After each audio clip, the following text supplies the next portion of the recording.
ایک لفظ تک مصطفیٰ خار صاحب کے خلاف نہیں بولا کہ انہوں نے میرے ساتھ یہ زیادتی کی، یا خار صاحب نے مجھ پہ یہ ظلم کیا، یا خار صاحب کو مجھے طلاق دینی چاہیے تھی یا نہیں دینی چاہیے تھی، یا خار صاحب سے میری شادی کیسے ہوئی، یا شادی کے دوران خار صاحب مجھ پر کیا ظلم کرتے تھے، یا میں کیسے رہی، میں ان کی بیوی کی طور پہ آسان حالات میں رہی، مشکل حالات میں رہی،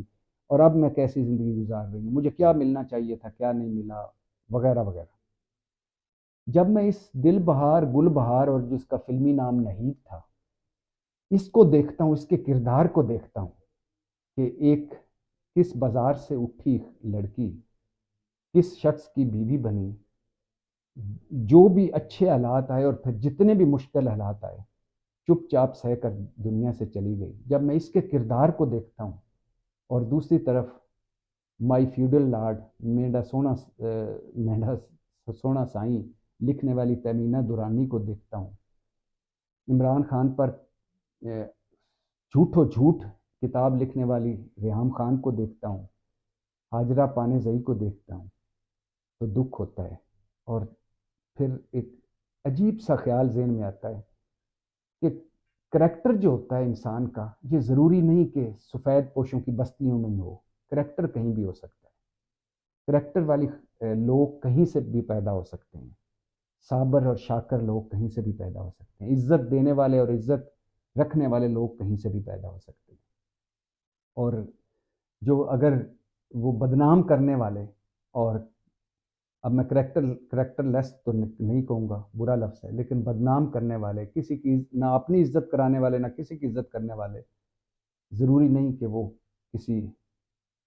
برے بازار سے یا برے علاقے سے تعلق ہوں، وہ شریفوں کی بستیوں سے بھی ہو سکتے ہیں۔ آپ ایک طرف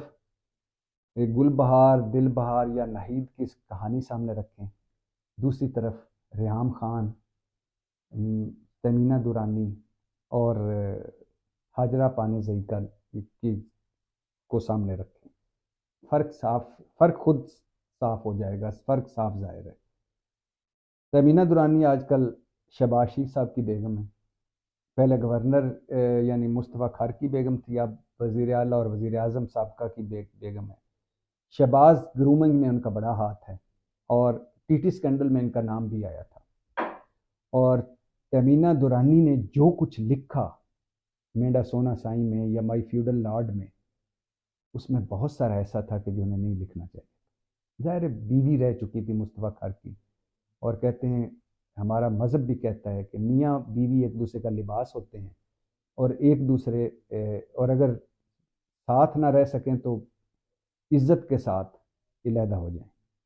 اسی طرح ریحام خان کی 70-80% باتیں ایسی ہیں جن کا کوئی ثبوت ہی نہیں ہے، اور مزے کی بات دیکھیے کہ ریحام خان کی کتاب پڑھیں تو لگتا ہے کہ عمران خان سے کوئی برا انسان اس دنیا میں نہیں ہے، لیکن طلاق عمران خان نے دی، ریحام خان آخری وقت تک روتی رہی کہ مجھے دھوکے سے طلاق دی، مطلب کائنات کے سب سے برے آدمی کے ساتھ پھر بھی رہنا چاہتی تھیں اور رہ رہی تھیں۔ یہ عمران خان تھا جس نے چھوڑا انہیں، اور اگر اتنے برے آدمی تھے تو طلاق لے لیتی، خلع کا مقدمہ کرتی، اور اس کے بعد بتاتی کہ میں خلع اس لیے لے رہی ہوں کہ یہ برائیاں اس میں۔ اور اسی طرح ہاجرہ پانیزئی 7-8 سالوں بعد 10-11 سالوں بعد ایک کتاب لکھی، اور اس کتاب میں عمران خان کے بارے میں جو لکھا، پوچھنا یہ تھا کہ کس نے مجبور کیا تھا کہ جا کے عمران خان سے دوستی کرو اور اس کے ساتھ رہو اور یہ سارا کچھ برداشت کرو۔ اور کتاب پبلش ابھی نہیں ہوئی مکمل طور پہ، اس کی لانچنگ پہلے ہوگی۔ کہتی ہیں میرے پاس پبلشنگ کے کتاب شائع کرنے کے پیسے نہیں ہیں، لیکن اسلام آباد کے 5 سٹار ہوٹل میں ہائی ٹی کے ساتھ اس کی تقریب ہو چکی ہے۔ اور اسی طرح جب میں گل بہار دل بہار یا نہید کو دیکھتا ہوں تو دوسری طرف مجھے خاور مالکہ نظر آتا ہے، تو میں کہتا ہوں ایک عورت جیت گئی، ایک مرد ہار گیا۔ ایک وہ شخص جو کہتا تھا بشرا بی بی یعنی میری بیگم دنیا کی پاک ترین عورت ہے، اور عمران خان بھلا آدمی ہے، اور عمران خان کے لیے ہمارا گھر مرشد خانہ ہے، اور عمران خان اور میری اور بشرا کی طلاق میں عمران کا کوئی کردار نہیں۔ وہی شخص 28 سال تک جو ان کی بیوی رہی، ان کے بچوں کی ماں ہے، اس کو ٹی وی اور عدالت میں کہہ رہا ہے کہ اس کے عمران خان سے شادی سے پہلے ناجائز تعلقات تھے اور قابل اعتراض حالت میں میرے نوکر نے انہیں دیکھا اور پتہ نہیں کیا کیا کرتے دیکھا. اور مزے کی بات یہ بھی سنیں کہ اصلی بات یہ ہے کہ خاور مانیکا سے بھی طلاق بشرا نے خود لی تھی. اگر اتنی بری عورت تھی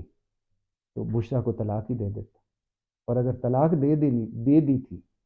تو اپنے بچوں کے خیال کر لیتا، 28 سال کی اپنی ازدواجی زندگی کے خیال کر لیتا. تو کہنے کا مقصد یہ ہے کہ دل بہار، گل بہار یا نہید، اور دوسری طرف خاور مانیکا، ریحام خان، ہاجرہ پانیزئی، تبینہ دورانی. آپ خود فیصلہ کریں. پاکستان زندہ باد.